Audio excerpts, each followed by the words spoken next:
Subscribe करें और bell दबाएं ताकि कोई खबर रह न जाए।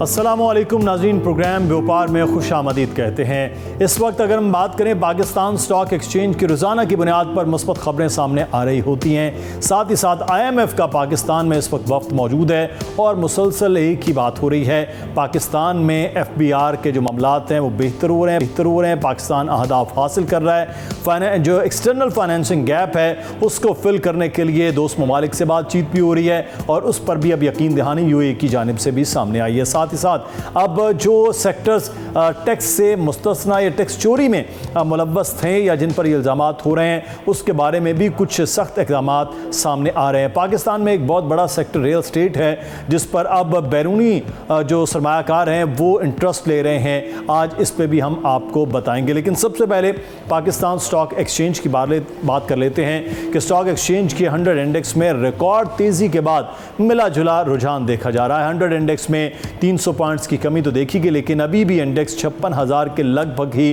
ट्रेड कर रहा है। इसी पर हम बात करेंगे। हमारे साथ इस वक्त मौजूद हैं ज़फ़र मोती साहब, एग्जीक्यूटिव हैं कैपिटल सिक्योरिटीज़ के। बहुत शुक्रिया ज़फ़र मोती साहब आपके वक्त का। ज़फ़र साहब, ये तेज़ी हमने देखी, थोड़ी सी आज जो है वो कमी भी आई है, मिला जुला सा एक सिचुएशन है। ये जो तेज़ी है ये कहा जा रहा है कि ये मुस्तकिल है, इसमें कोई बबल नहीं है, तो क्या वजूहात हैं जिसकी वजह से हम मुसलसल इसमें पॉजिटिविटी देख रहे हैं? देखिए, बबल इसलिए नहीं है कि 2008 में जो कंटिन्यूस फंडिंग सिस्टम था उसने चंद लोगों के बीच में 55 अरब रुपए दे दिए थे, जिसकी वजह से हम लोग हमेशा कहते थे कि आप UIN नंबर यानी यूनिक आइडेंटिफिकेशन नंबर से इसको स्प्रेड करें। खैर वो तो नहीं हुआ। बुरा ये हुआ कि कंटिन्यूस फंडिंग सिस्टम खत्म हो गया। अब जो है वो कैश पर है मार्केट। दुनिया की एक ही दो मार्केटें होंगी जो कैश पर हैं। और दूसरी बात ये कि हम अंडर प्राइस तो काफी सालों से थे। अच्छा, अब जब रिजल्ट्स अच्छे आए हैं, डिविडेंड पे आउट अच्छा आया है, एक टाइम में डॉलर रुपए की पैरिटी भी अच्छी हो रही थी, इकोनॉमिक टर्न अराउंड हुआ है IMF के पहले ट्रांशे के बाद, तो वो सब ने हमारी मार्केट को पुश किया है। अभी जो इस हफ्ते हम मार्केट को देख रहे थे वो ये था कि अगर टी बिल यील्ड जो है कम हुई हैं तो फिर ये कोई जवाब नहीं बनता कि हम 22% इंटरेस्ट रेट पर हैं और मॉनेटरी पॉलिसी को वही 2% घटना चाहिए। उससे मुश्किलात ये आ रही हैं जो आज हमने मार्केट देखी कि जो अगर डॉलर को संभाल नहीं सकी है हुकूमत तो फिर मसला यहाँ आ जाएगा कि फिर वो इंटरेस्ट रेट कम नहीं करें। नहीं तो ये आप जो डॉलर की बात करें, अब हम देख रहे हैं मुसलसल डॉलर आहिस्ता आहिस्ता वो बढ़ रहा है। उम्मीद तवक्को तो ये कर रहे थे कि IMF आया, कुछ चीज़ें मुस्बत जा रही हैं तो डॉलर कम होगा। अगर ये डॉलर बढ़ता है फ़र्ज़ करें तो फिर मार्केट पर किस किस्म के असरात होंगे? भाई, अगर डॉलर बढ़ता है और ये इंटरेस्ट रेट कम नहीं करते हैं जो आज आपने देखा है, ऐसे ही सिचुएशन बन सकती है। और मेरे ख्याल में मुझे उम्मीद है कि ये जो लोग कह रहे हैं कि वो अफगानी जा रहे हैं, वो रिपाट्रिएशन कर रहे हैं, वो गरीब अफगानी जा रहे हैं, कोई ऐसा नहीं है। हमें मसला आ रहा है कि हमारी फूड सिक्योरिटी रही नहीं है, तो हमें वीट, चाय और दूसरी चीजें भी जो लेनी पड़ेंगी जो एसेंशियल्स हैं जी, वो कैश हार्ड अर्न्ड यानी सॉलिड करेंसी में लेनी पड़ेंगी जो डॉलर है, और वो डॉलर मुश्किल हो रहा है। इसके अलावा हमको अब जो एसेंशियल चीज इंपोर्ट करनी है उसे एक दो बैंकों ने अपने क्लाइंटों के लिए रिक्वेस्ट की है, जिसमें इतनी तेजी आ गई, जिसमें डॉलर में इतनी मुसलसल अपवर्ड मूवमेंट चल रही। सही, तो अब फिर हम क्या कहें अब इस मार्केट को कि इसके जो सेंटिमेंट हैं वो क्या हैं? मार्केट के सेंटिमेंट्स अच्छे हैं। अगर ये नई मॉनेटरी पॉलिसी में मार्केट को थोड़ा वो देते हैं, थोड़ा ब्रीदिंग स्पेस देते हैं इंडस्ट्रियलिस्ट को भी, इंडस्ट्रीज को भी, और 200 बेसिस पॉइंट कम करते हैं तो मार्केट बूस्टअप हो जाएगी। अब जब ये बात करने के बाद अगर इन्फ्लेशन को कंट्रोल कर ली तभी वो इंटरेस्ट रेट कम करेंगे, लेकिन मार्केट के सेंटिमेंट्स अभी भी पॉजिटिव हैं और मुझे लगता है कि ये पॉजिटिव रहेंगे। सही। अच्छा, तो IMF का जो मामलात हैं वो खासे नज़र आ रहे हैं कि क्लियर हो जाएंगी और अगली जो किस्त है वो भी मुकम्मल हो जाएगी। एक्सटर्नल फाइनेंसिंग गैप वो भी UAE के अब सफ़ीर ने भी यकीन दहानी करवाई है कि उसमें भी वो मदद कर रहे हैं। तो इसके बाद इन चीज़ों के असरात किस तरह से आएंगे IMF के साथ अगर मामलात मुस्बत जाते हैं? देखिए, IMF से मामला तो अच्छे ही जाएंगे, नथिंग टू वरी अबाउट, इसलिए कि वो जब सब सफ़ीरों से मिलेंगे तो उनसे एश्योरेंस ले रहे हैं कि भाई हम अगर पैसे डाल रहे हैं पाकिस्तान इकोनॉमी में तो आपकी एश्योरेंस है कि आप भी अपना हिस्सा डालोगे। अब तो हम हिस्सों पर आ गए ना, तो वो तो डालेंगे। तो उसके एश्योरेंस के बाद ये जो थोड़ी बहुत आर्ग्यूमेंट तो हमेशा होती है दुनिया में डोनर्स के बीच में और लैंडर्स के बीच में, और जो जिसको पैसे दिए जाते हैं वो सही से हो जाएगी। मुझे इसमें कोई इशू नज़र नहीं आ रहा। मुझे इन्फ्लेशन और डॉलर अपसर्ज पर डर लगता है। सही। तो ज़फ़र साहब, पिछले 4 माह में स्टॉक मार्केट में तकरीबन वो कहा जा रहा है कि 25.3% तक का इजाफा हुआ है। कौन से ऐसे सेक्टर जो हैं वो तेज़ी के साथ यहाँ चल रहे हैं? और दूसरा जो एक बड़ा अहम मामला है, कुछ सेक्टर्स के बारे में ये कहा गया कि वो बिल्कुल ग्रोथ उस तरह से उनकी नहीं हुई है, हालांकि मार्केट इतना ज़्यादा हाई गई है। देखिए, जो हाई एंड के टॉप लेवल के हैवी इंडेक्स में हैवी उनका वेटेज है वो सब अच्छे जा रहे हैं, क्योंकि उसमें उन मालिकों ने भी अपने शेयर वापस खरीदने लगे। 2 या 3 या 4 के पी मल्टीपल्स पर उनको भी अच्छा लगने लगा। रेगुलेटर्स ने भी उनको अलाउ किया कि भाई आप अगर खरीदना चाह रहे हैं, आपके पास अगर कैश फ्लो है तो आप खरीद सकते हो। तो उसकी वजह से इंडेक्स बढ़ा है। एनर्जी का सेक्टर देखें, एनर्जी में बड़ी तेजी रही है। बैंकिंग सेक्टर, क्योंकि बैंकिंग में ये जो इंटरेस्ट रेट की मैं अभी आपको बात कर रहा था इसकी वजह से है। फर्टिलाइजर्स में है, क्योंकि अभी भी उनको गैस, बाकी दुनिया, पाकिस्तान को तो गैस अब महंगी होने जा रही है, उनको अभी सब्सिडाइज दिया जा रहा है क्योंकि वो खाद बनाते हैं। और उनकी ये है कि अगर खाद में आपने गैस बढ़ाई तो खाद बड़ी महंगी हो जाएगी और फार्मर्स के लिए तकलीफ हो जाएगी। तो ये सेक्टर्स के बाद तो second tyre, third tier scripts हैं जो हाई एंड पर बहुत ज्यादा कर्जे लिए हुए हैं बैंकों से, वो 22% के इंटरेस्ट रेट पर उनके लिए काफी तकलीफात हैं और वो सेक्टर जरा मुश्किल में है। सही। तो इसका मतलब है उन सेक्टर्स में तो फिर डिविडेंड का तसव्वुर करना भी खासा मुश्किल होगा ज़फ़र साहब। जी, यही मसला है कि जो अच्छे प्रॉफिट कर रही हैं, अच्छे पे आउट दे रही हैं, वो कंपनियां तो कहते हैं ना बड़ी स्पीड से बढ़ रही हैं, लेकिन तो डिविडेंड पे आउट नहीं है, जिनके ऊपर नुकसानात बहुत हैं, जिनके ऊपर बैंकों का कर्जा बहुत है, जिनके ऊपर बैंकों की जो कर्जों की अब इंटरेस्ट रेट है, क्योंकि वो अब वो नहीं है मुशर्रफ का टाइम के 2.5-3% के इंटरेस्ट रेट पर आपको कर्जा मिल जाए। अब तो आप डबल डिजिट के भी एंड पर आ गए। यानी मेरे ख्याल में पाकिस्तान और 2-4 मुल्क होंगे जिसमें इतनी हाई इंटरेस्ट रेट है। बिल्कुल, ये इंटरेस्ट रेट के हवाले से तो खासा चीज़ें हैं। अगर इंटरेस्ट रेट कम होता है, जैसे आप बात भी कर रहे हैं, तो क्या पॉलिसी रेट के बाद ये मार्केट किस तरह से ऊपर और कितनी ऊपर तक जा सकती है, जिसकी कैपेसिटी कितनी है? क्योंकि हम तो ये देख रहे थे 55,000 पे भी खुश हो रहे हैं कि जनाब मार्केट बहुत अच्छी गई है। कितनी कैपेसिटी है इसमें? देखिए, अगर इंटरेस्ट रेट कम होते हैं ना और मॉनेटरी पॉलिसी में इंटरेस्ट रेट कम करते हैं ना, तो एक यूफोरिया बनता है, एक फील गुड एलिमेंट बनता है, एक सेंटिमेंट अच्छा बनता है जो हमारी मार्केट को 60,000 के ऊपर भी। सही। तो अभी भी कहा जा रहा है कि कैपिटलाइजेशन के अंदर भी 666 अरब रुपए का इजाफा देखने में आया है इस वक्त। क्या ऐसा ही है ज़फ़र साहब? बिल्कुल ऐसा ही है। बस मसला ये है कि डॉलर की ऊंची उड़ान की वजह से हम इंटरनेशनली डॉलर के सामने अभी भी हम सस्ती मार्केट हो गए। जब 60-61 का मुशर्रफ के टाइम पर डॉलर था तो हम लोगों ने लीप्स एंड बाउंड्स में मार्केटें तेजी कर रही थी। 2.5% का इंटरेस्ट रेट था, 60-61 का डॉलर था, जीडीपी 7% पर थी। अभी हमें जीडीपी 3-3.5% भी हो जाए तो गनीमत। सही। तो इसका मतलब है कि अभी सरमायाकारों के हवाले से चीज़ें बेहतर हैं। तो मशवरा क्या है कि किस तरफ जो है वो जाना चाहिए, किन सेक्टर्स में, और फिर ये जो बाय सेल वाला मामला है या होल्ड करना चाहिए, क्या मशवरा आपका है?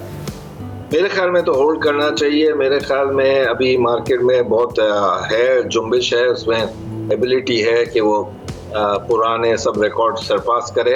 अच्छा। और हमें ये ज़रूरी है कि हमें इंटरनेशनली भी बेंचमार्क स्टॉक को दिखाना चाहिए, IMF को भी दिखाना चाहिए, और जो इस मुल्क में जो गलत बातें करते हैं कि बैंकक्रप्ट हो गया, उनको भी दिखाना चाहिए। सही, बहुत शुक्रिया ज़फ़र मोदी साहब हमारे साथ मौजूद थे। पाकिस्तान की सिचुएशन के हवाले से हम बात कर रहे थे, और इस वक्त स्टॉक एक्सचेंज भी देख रही है, और वो देख रही है IMF के मामलात को। तो IMF कर्ज प्रोग्राम पर पॉलिसी मुज़ाकरात जारी हैं। ज़रा के मुताबिक पाकिस्तान पहले जायज़े के लिए IMF की तमाम अहम शराइत पूरी कर चुका है। मुज़ाकरात की कामयाबी पर पाकिस्तान को तकरीबन $70 करोड़ की दूसरी किस्त मिलेगी। अब तक क्या पेशरफ्त हुई है, आपको एक रिपोर्ट दिखाते हैं।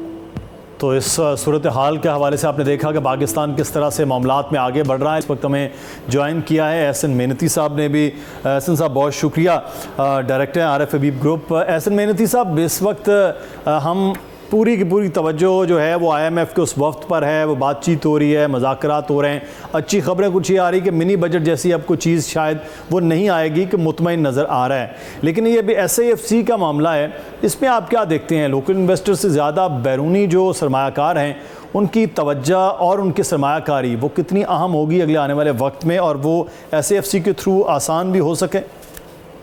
देखिए, I think it's the silver lining. SIFC और फिर इससे पहले जो CPEC प्रोजेक्ट्स थे वो एक सिल्वर लाइनिंग थी पाकिस्तान को इस ऐसे मामलात के अंदर, जहाँ कि पाकिस्तान $6.5 बिलियन का जो है वो हमें जो है वो करंट अकाउंट डेफिसिट का सामना है, और फिर इसके बाद हम जो है ये एक शॉर्टफॉल है पाकिस्तान के लिए। तो आई थिंक कि ऐसी सिचुएशन के अंदर अगर हमारी मदद जो है हमारे जो अरब कंट्रीज़ हैं, Qatar, UAE, US, Saudi Arabia, अगर यहाँ से सपोर्ट मिल जाता है तो ये एक ऐसी सिचुएशन है कि जिससे इन्वेस्टर एक्सपेक्टेशन है कि पाकिस्तान के जो फॉरेन एक्सचेंज के जो मामलात हैं, अनसर्टेनिटी है, वो खत्म होगी। हमने देखा है रुपये के अंदर बतदरीज जो है 15 दिनों से जो है वो कमी हो रही है इस सिचुएशन के बाद कि हमने स्मगलिंग को कर्ब किया है। बट गोइंग फॉरवर्ड अगर पाकिस्तान इकोनॉमी को हमें स्टेबल करना है इन्फ्लेशन के लिहाज से, इंटरेस्ट रेट के लिहाज से, तो जाहिर है it is a very important कि SAFC के जो इनिशिएटिव्स हैं वो सक्सेसफुल हो। और आई थिंक कि इस हद तक जो है वो इसमें काफ़ी हद तक पेशरफ्त भी हो रही है। गवर्नमेंट की डेलिब्रेशंस हैं जो एक रीज़न बनेगा होपफुली पाकिस्तान में रिफाइनरीज भी आएंगी, फॉरेन इन्वेस्टमेंट भी आएगी,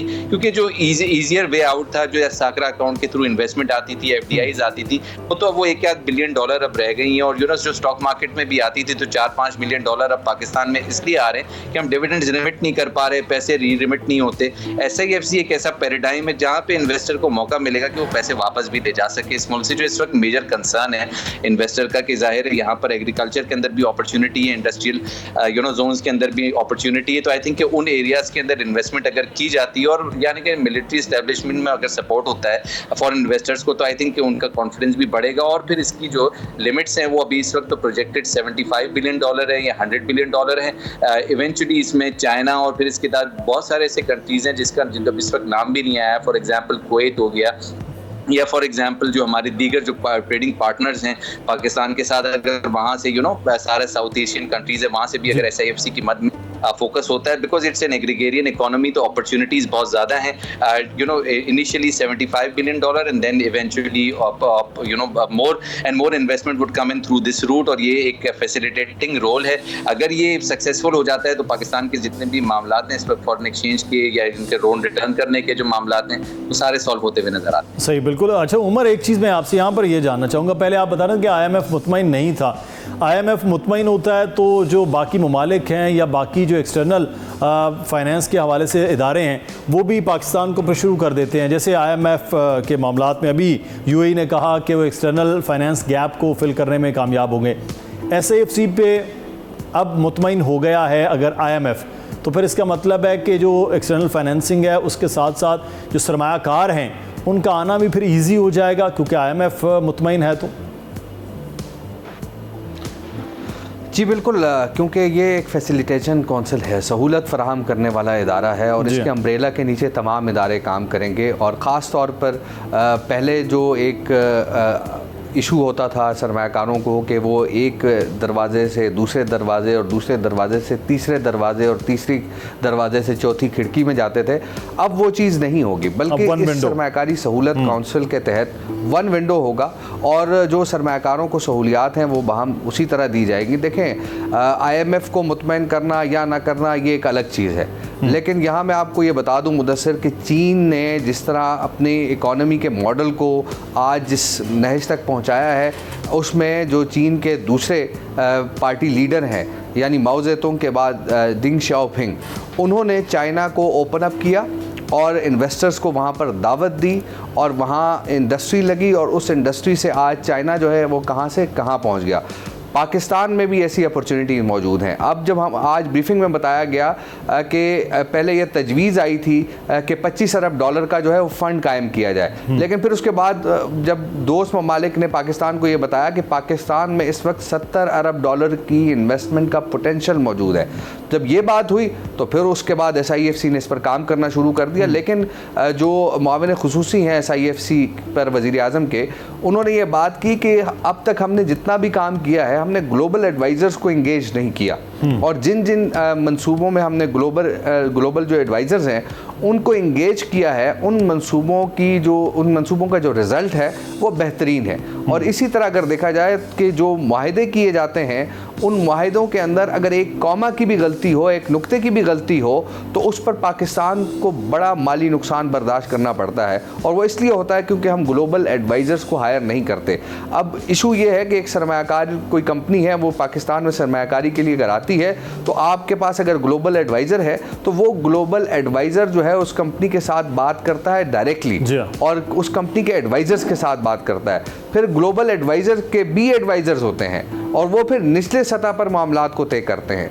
और पाकिस्तान में बदकिस्मती से हमने देखा कि बोर्ड ऑफ इन्वेस्टमेंट का इदारा था, लेकिन वो उस तरह फ़ाल नहीं था। आज हमने जब जानज़ेब खान से ये सवाल किया तो उन्होंने कहा कि अगर बोर्ड ऑफ इन्वेस्टमेंट फ़ाल होता तो हमें SIFC बनाने की ज़रूरत ना होती। बिल्कुल, और दूसरी ज़्यादा बेहतर होता पाकिस्तान में SIFC में किरदार के हवाले से, जैसे हम ये देखते हैं कि लॉबिंग फर्म जिस तरह से काम कर रही होती हैं, उसी तरह से फाइनेंस के हवाले से ग्लोबल जो आप बात कर रहे हैं वो उनका बड़ा ज़रूरी था, लेकिन ऐसा हुआ नहीं। लेकिन एक चीज़ मैं यहाँ पर आपसे ये जानना चाहूँगा एहसन मेहनती साहब कि अगर ये अब मिनी बजट के हवाले से भी खबरें आ रही हैं कि वो नहीं आएगा क्योंकि फाइनेंस के जो चीज़ें पेश की गई उसमें यह है कि FBR ने अपने अहदाफ पूरे कर लिए हैं, चीज़ें बेहतर हो गई हैं। अब ये वाकई इस वक्त सरमायाकार आप जैसे लोग वो मुतमईन हैं कि सिचुएशन बेहतरी की जानिब जा रही है? देखिए, मैं ये समझता हूँ कि चैलेंजेस इस वक्त बहुत बहुत ज़्यादा है। जिस तरह से इनिशियली रुपये का गिरना दोबारा से एक बहुत बड़ा चैलेंज है। हमें रुपये का जो उसको स्टॉल करना पड़ेगा, उसकी गिरावट को रोकना पड़ेगा। जो स्मगलिंग की जो हमने रोकथाम के लिए जो इकदाम उठाए थे, आई थिंक उसकी परसिवरेंस इंपॉर्टेंट है। जो हमने स्टेप्स लिए थे, फॉर एग्जांपल एक्सचेंज कंपनीज के खिलाफ, वो सारे हमने जाने, या फिर फॉर एग्जांपल गोल्ड स्मगलर्स के साथ जो हम देख रहे हैं कि जो हमने सराफा के बाजार के रेट्स जो हैं वो हमने बंद किए हुए थे। आई थिंक ऐसी डेवलपमेंट्स अगर होती हैं तो वो काफ़ी मुनफरिद हो सकती हैं, बट चैलेंजेस इस वक्त बहुत ज़्यादा है। सही, तो ये जो हम बात कर रहे हैं कि इस वक्त चैलेंजेस के हवाले से, तो जो कोशिशें हो रही हैं और अगली हुकूमत को इन चीज़ों को, क्योंकि मुंतखब हुकूमत आती है असल मेहनती से, वो फिर और तरह से चीज़ें करती है। केयर टेकर गवर्नमेंट होती है, उसका सियासी स्टेक नहीं होता, वो सख्त और बेहतर फैसले इकॉनमी के हवाले से ले लेते हैं। कॉन्टीन्यूटी आप देख रहे हैं कि आगे इस तरह हो और बेहतरी हो जाए?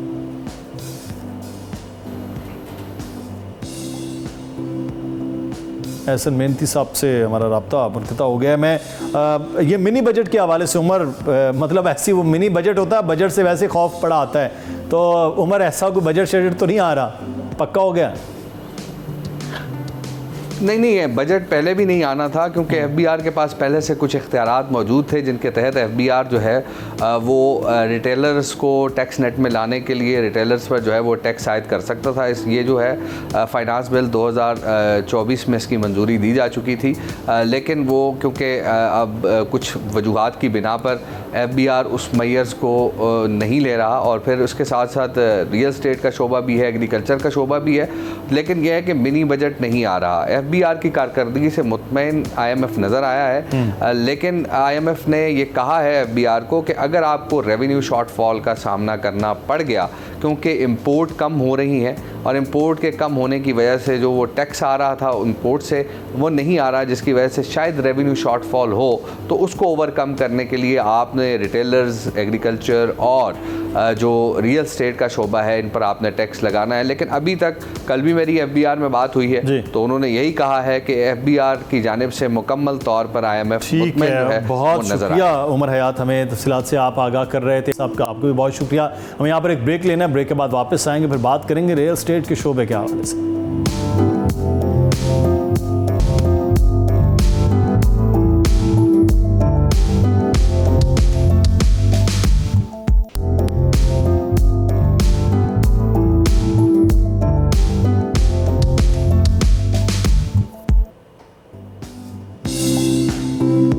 ब्रेक के बाद आपको खुश आमदीद कहते हैं। पाकिस्तान में इस वक्त रियल स्टेट का शोबा बहरहाल एक जो है वो कहा जाए जवाल नहीं तो कम अज़ कम पॉज की शक्ल ज़रूर इख्तियार किए हुए है। लेकिन एक अच्छी खबर यह है कि पाकिस्तान में इस वक्त रियल स्टेट कंपनी का पाकिस्तान में सरमायाकारी का ऐलान अमाराती रियल स्टेट ने अब पाकिस्तान में 20 से 25 अरब डॉलर की सरमायाकारी के हवाले से हामी भी भरी है। और अगले आने वाले वक्त में कहा जा रहा है कि ख़ास तौर पर आबाद के साथ मिलकर पाकिस्तान में जो रिहायशी यूनिट्स है उसमें मामलात आगे बढ़ेंगे। हमारे साथ इस वक्त मौजूद हैं पैटर्न चीफ आबाद मोहसिन शेखानी साहब। मोहसिन साहब, बहुत शुक्रिया आपके वक्त का। पोटेंशियल तो पाकिस्तान में बहुत ज़्यादा रियल स्टेट में, और फिर साथ ही साथ पाकिस्तान में रिहायशी यूनिट्स की इस वक्त जो तादाद है वो खासी रिक्वायर है, लेकिन उसके बावजूद इस वक्त रियल स्टेट जो शोबा है वो ज़वाल पजीर हो रहा नज़र आ रहा है। ये जो अमाराती रियल स्टेट कंपनी पाकिस्तान में अब आबाद के साथ मिलकर चीज़ें कर रही है, क्या फ़ायदा होगा? बहुत शुक्रिया आपका। मैं कह रहा हूँ कि देखें, इन हालात में हमें जो ज़रूरत है फॉरेन एक्सचेंज की ज़रूरत है, और हमें भी पता है कि इकोनॉमी की कंडीशन क्या है। और हमें आर्मी चीफ की तरफ से और जितने भी इदारों की तरफ से था कि हम इस तरीके से रोल अदा करें कि बाहर से लोगों को लेके आए। तो हमने काफ़ी डिस्कशंस किया और काफ़ी कंपनी को राज़ी किया है, लेकिन सबकी कंसर्न है यहाँ पे आने से, और सब इन्वेस्टमेंट तो करना चाहते हैं। वो चाहते हैं कि डॉलर का कोई रेट फिक्स हो ताकि ऐसा ना हो कि उनकी इन्वेस्टमेंट्स को बाद में प्रॉब्लम हो। वो चाहते हैं वन विंडो पोजीशन हो। लोग पैसा लगाना चाहते हैं इस मुल्क में। वो चाहते हैं कि कोई ऐसा कानून हो जिसके तहत जब वो आए तो उनको सिक्योर किया जाए, उनको उनकी इन्वेस्टमेंट को सिक्योर किया जाए, इकोनॉमी कंडीशन को सिक्योर किया जाए। तो ये सारी इंपॉर्टेंट चीजें हैं। हम गवर्नमेंट से बात कर रहे हैं। लोग दुबई से जो लोग आए हैं, कनाडा से जो लोग आए हैं, हमारी ये कोशिश है कि इनको हमारे मुल्क में लाए, इसलिए कि काफी लोगों का अट्रैक्शन है कि हमें वहां भी काम करना चाहिए। बेसिकली B2B मीटिंग्स हैं ये सारी, और इसका ये फर्स्ट फेज था। सेकंड फेज नेक्स्ट वीक में इंशाल्लाह हम दोबारा इसको करेंगे। 2-3 दफा ये मीटिंगें होंगी। हाईअप्स के साथ हमें बैठाना पड़ेगा इन लोगों को, इनको मुतमईन करना पड़ेगा ताकि लॉ एंड ऑर्डर सिचुएशन को फॉलो करना है, जो इकोनॉमी की कंडीशन है जो उसको लेके चलना है। ये सारी चीजें हैं। देखिए, हमारे यहाँ पोटेंशियल है, शॉर्टफॉल ऑफ हाउसिंग है। आप टैक्सेशन और रियल एस्टेट की बात करते हैं। टैक्सेशन और सारी चीजें तो जब होती है जब आप घर प्रोवाइड कर देते हो। आपके तो यहाँ घर नहीं, आधा कराची कच्ची आबादी है, तो खुदारा उसके जो इफेक्ट्स आते हैं उनको देखने की जरूरत है। और जो चीजें बेहतर जो हम प्रोवाइड नहीं कर पा रहे, उसमें टैक्सेशन के लंबे चौड़ी चीजें कर रहे हैं। IMF के इश्यूज हैं, ठीक है, अपनी जगह इश्यूज हैं, लेकिन बैठ के आपको समझाना पड़ता है कि गरीब के पास घर नहीं है। यहाँ तकरीबन 1.25 करोड़ 1.5 करोड़ घर शॉर्टफॉल है। तो ये बहुत बड़ा नंबर्स है, और लोग जो रह रहे हैं बिलो द लेवल्स रह रहे हैं। अगर वही इसी तरह रहेंगे तो ये खाना जंगी वाली पोजीशन होती है। हमें अपने आप को बेहतर करने के लिए पॉलिसीज को और लॉन्ग टर्म विजन होना चाहिए। घर एक दिन में नहीं बन जाता, ये 10 साल 15 साल की पॉलिसी। अच्छा मोहसिन शेखानी साहब, आपके इसी रियल एस्टेट के खासतौर पर कंस्ट्रक्शन सेक्टर में कितनी बड़ी जो है वो पोटेंशियल है कि यहाँ पर 20 से 25 अरब डॉलर की सरमायाकारी की तो हम खबर ये पढ़ रहे हैं कि इतनी बड़ी मार्केट होगी कि इतने ज़्यादा सरमायाकार इस चीज़ में सिर्फ आ जाए? आप सोच ही नहीं सकते। मैं इस वक्त दुबई में हूँ। दुबई ने फर्स्ट हाफ में 30 बिलियन डॉलर का रियल एस्टेट एक्टिविटी की है। यहाँ की पॉपुलेशन 80 लाख है यार, बिल्कुल बहुत कम। यहाँ दुबई की पॉपुलेशन कुछ भी नहीं है। 30 बिलियन डॉलर फर्स्ट हाफ में, 6 महीने में। तो हमारे यहाँ क्या पोटेंशियल होगा? जो रियल रिक्वायरमेंट है, जहाँ रियल लोग है, जहाँ चीजें इतनी है। रियल एस्टेट दुनिया में मेन रोल अदा करता है। यहाँ की GDP 33% रियल एस्टेट लेके चल रहा है। तो इन चीजों को देखें, आप सीखें किसी से आप दुनिया को स्टडी करें तो आपको पता चलेगा हम है कहाँ, खड़े हुए कहाँ हैं और हम क्या सोच रहे हैं।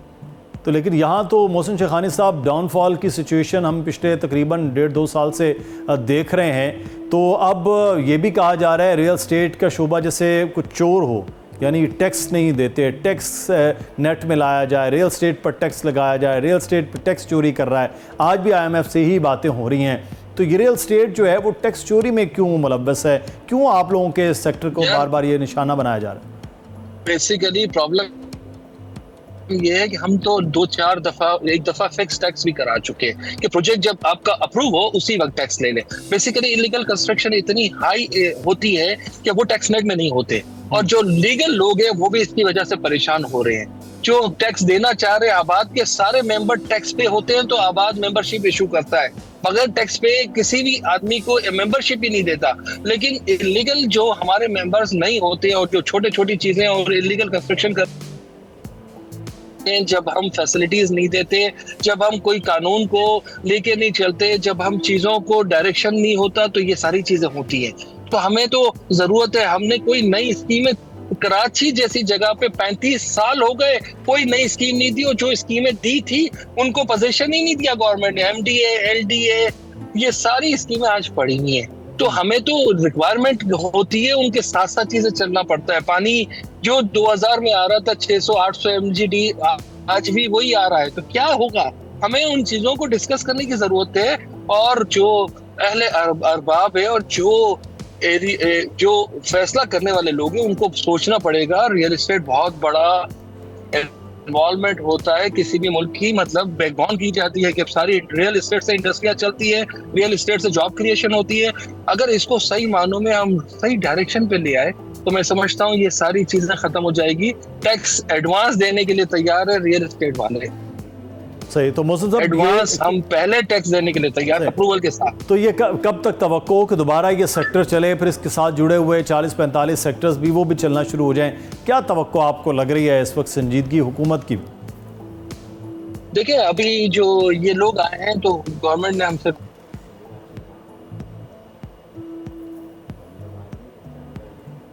करना है। हम जहाँ बाहर हैं या कहीं लोग हैं उनको हम अट्रैक्ट करते हैं, आए यहाँ पे इन्वेस्ट करें। यहाँ शॉर्टफॉल हाउसिंग है, जहाँ शॉर्टफॉल होती है घरों की, वहाँ तो बेसिक जरूरत होती है। मैं समझ रहा हूँ कि अब इन चीजों पे गवर्नमेंट भी सोचेगी, हम खुद भी। देखिए हालात ऐसे हैं, देखिए लास्ट 18 महीने से रियल एस्टेट बिल्कुल डाउन है, कॉस्ट ऑफ कंस्ट्रक्शन डबल हो गई ड्यू टू द इन्फ्लेशन। तो कैसे होगा? मतलब जो प्रोजेक्ट अनाउंस होंगे वो बन नहीं सकते। तो इन सारी चीजों को डिस्कशन के लिए कमेटी होनी चाहिए, गवर्नमेंट होनी चाहिए, आबाद होनी चाहिए, और आम जो स्टेक होल्डर है उनको भी होना चाहिए, तब जाके हम लोग चलाएंगे। यहाँ देखो सिक्योरिटी हमें सबको देनी है तो काम चलेगा।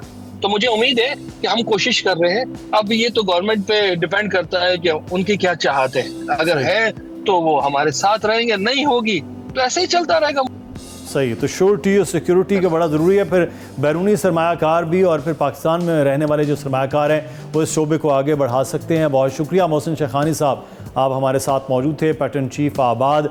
और बढ़ेंगे और अब हम कुछ बात कर लेते हैं इस वक्त गैस के मामलात के हवाले से। जो वफाकी काबीना ने अहम फैसला किया कि बरामदी शोबों के लिए गैस सप्लाई का मसला हल कर दिया, तमाम नई और पुरानी सनतों की गैस की मुसलसल फराहमी के अहकाम जारी कर दिया। निगरान वज़ीर तिजारत और सनत गौहर एजाज का कहना है कि नए और पुराने एक्सपोर्टर्स को मकामी और दरामदी गैस की फराहमी से मुतालिक फ़र्क को भी ख़त्म कर दिया गया है। पहले जो है वो 2 साल से कुछ नई सनतें थी, उनको गैस फराहम नहीं की जा रही थी, और अब जो है वो तमाम एक फ़र्क भी ख़त्म हो गया है। यकसा टैरिफ की सूरत हाल भी नज़र आ रही है। हमारे साथ इस वक्त मौजूद हैं मियाँ जाहिद हुसैन साहब, चेयरमैन नेशनल बिजनेस ग्रुप हैं। बहुत शुक्रिया मियाँ साहब आपके वक्त का। मियाँ जाहिद हुसैन साहब, अब जो बरामदी शोबा है यानी एक्सपोर्टर्स हैं उनको कहा जा रहा है मुसलसल गैस फराहम होगी, तो इससे आप क्या समझते हैं? एक्सपोर्टर्स की जो गौहर एजाज साहब क्लेम कर रहे हैं कि 100% जो है वो इस पर बेहतरी आएगी, तो ऐसा ही होगा? जी बिल्कुल आप सही कह रहे हैं। मेरी लास्ट वीक गौहर एजाज साहब इस्लामाबाद में मुलाकात हुई थी, तो उन्होंने ये चीज़ मुझे उस वक्त भी बताई थी कि हम एक्सपोर्ट बेस्ड जितनी भी इंडस्ट्री है, एक्सपोर्ट इंडस्ट्री जो है, इसको हम फुल सपोर्ट करेंगे और इनको गैस की सप्लाई भी मिलेगी। एक बड़ा देरीना मसला था कि जो नई इंडस्ट्री थी, यानी एक्सपोर्ट बेस्ड नई इंडस्ट्री जो थी, उसको गैस का कनेक्शन नहीं मिल रहा था, और अगर मिल रहा था तो उसको RLNG की प्राइस पे मिल रहा था। तो इस वजह से ये जाहिर है कि फिर हमारी नई इंडस्ट्री एक्सपोर्ट में आ नहीं रही थी। तो ये लोगों का बड़ा दरीना मसला था। हमने ये मैटर कई दफ़ा मिनिस्ट्री से टेकअप किया था। तो हमें बड़ी खुशी है कि गौहर एजाज साहब, क्योंकि खुद बिजनेसमैन है और इन चीज़ों को, तो उन्होंने इस चीज़ को समझा और नई और पुरानी इंडस्ट्री, यानी जो भी नए कनेक्शन होंगे इंडस्ट्री के, उनको भी जो एक्सपोर्ट बेस्ड टैरिफ है, जिसमें अभी 86% की इंक्रीज हुई है पुरानी कीमतों के बाद, तो वो एक्सपोर्ट टैरिफ जो है वही उसको चार्ज किया जाएगा। मैं सब यही सवाल करना चाह रहा था कि अब जो एक तरफ तो गैस मिलेगी आपको, लेकिन कीमतों का जो इजाफा हुआ है 86% जो इजाफा है, उससे तो फिर हम मसाबकत में जब देखेंगे तो बड़ा इशू नहीं रहेगा कि आपको महंगी गैस मिल रही है, आपके हमसाया मुल्कों में वही एक्सपोर्टर्स हैं, उनके पास वही तवानाई सस्ती है। जी आप बिल्कुल सही कह रहे हैं। असल में कोई 868 अरब रुपए का रेवेन्यू गवर्नमेंट ने रेज करना था, जो IMF की कंडीशनैलिटीज थी कि आप गैस की कीमत बढ़ाएं। तो अब वो गैस की कीमत जो है गुज़िश्ता 2 साल से नहीं बढ़ रही थी, तो अब इन्होंने बढ़ा के IMF की वो डिमांड पूरी की है। तो उसमें भी एक्सपोर्ट बेस्ड इंडस्ट्री के लिए इन्होंने जो टोटल ओवरऑल जो बढ़ाई है वो तो 194% है, मगर एक्सपोर्ट बेस्ड इंडस्ट्री के लिए इन्होंने 86% बढ़ाई है। तो ऑल दो कि ये इंक्रीज बहुत ज़्यादा है और हमारी इंडस्ट्री जो है सर्वाइव नहीं कर सकती। और उसमें आपने पिछले दिनों एडवर्टीजमेंट भी देखी होंगी इंडस्ट्रीज की तरफ से, या भी आई कि जी हमें इतनी ज़्यादा प्राइस पे हम सर्वाइव नहीं कर सकते। वो अपनी जगह पे बदस्तूर वो सवाल मौजूद है कि इतनी ज़्यादा कीमत जो है, यानी 86% बढ़ने के बाद जो है हम इनकम्पिटिटिव हो चुके हैं, वो अपनी जगह सवाल बदस्तूर मौजूद है। लेकिन उसके लिए अब देखें गवर्नमेंट कोई और हल निकालेगी कि ताकि हमारी जो है सब एक तरफ रेवेन्यू जो है वो जनरेट होना है और जो शॉर्टफॉल के मामलात हैं वो भी काबू होने, दूसरी जानिब एक्सपोर्ट अगर नहीं बेहतर होगी तो भी हम डेफिसिट में आएंगे। तो इसको बैलेंस करना हुकूमत के लिए खासा चैलेंज नहीं हो रहा? जी खासा चैलेंजिंग है। और आप देखेंगे पिछले 12 महीने से हमारी एक्सपोर्ट मुसलसल कम हो रही थी, मगर पिछले महीने अक्टूबर में हमारी एक्सपोर्ट कुछ 5% बढ़ी है। और अगर उसको हम देखते हैं सिर्फ टेक्सटाइल सेक्टर में तो तकरीबन 14% बेहतर हुई है। तो होपफुली अब हम समझते हैं कि हमारी एक्सपोर्ट बेहतर होनी चाहिए, लेकिन साथ ही साथ ये मसला अपनी जगह बदस्तूर मौजूद है कि कॉस्ट ऑफ डूइंग बिजनेस अगर इसी तरीके से इंक्रीज होगी तो ज़ाहिर है फिर हम कॉम्पिटिटिव नहीं रहेंगे। तो उसके लिए रीजनल टैरिफ का जो फार्मूला पहले दिया था गौहर एजाज साहब ने, जब वो मिनिस्टर नहीं थे, तो उन्होंने कहा था कि हमें regional tariff export based industry को देना चाहिए। तो हम उसको मुकम्मल सपोर्ट करते हैं कि जिन मुल्कों से हमारी कंपटीशन है उसके मुताबिक हमारा प्राइसिंग होनी चाहिए ताकि हम कॉम्पिटिटिव रहें।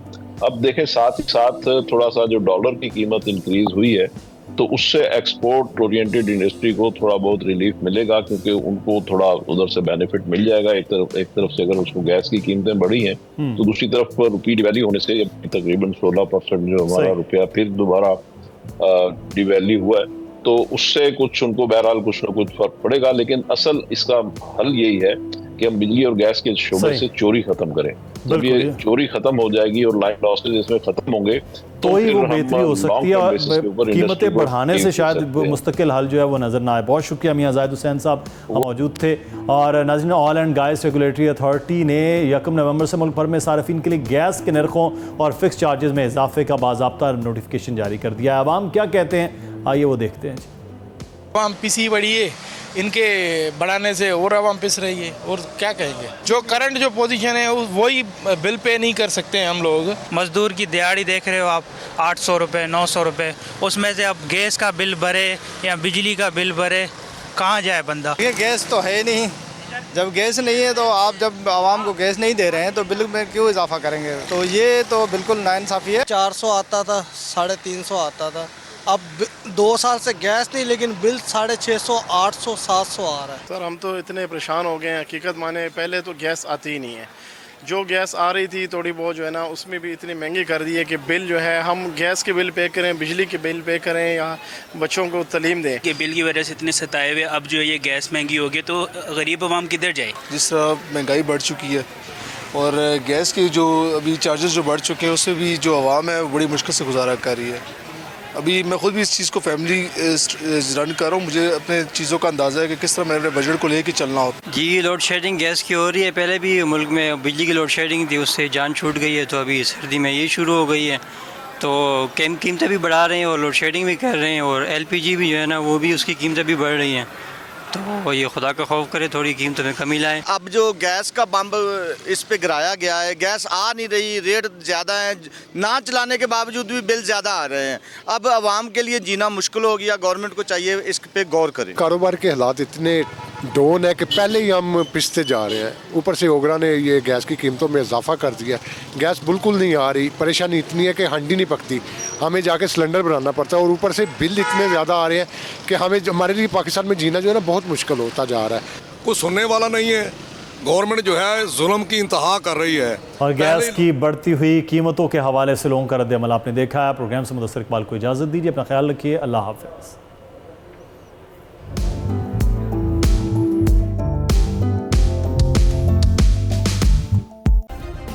सब्सक्राइब करें और बेल दबाएं ताकि कोई खबर रह न जाए।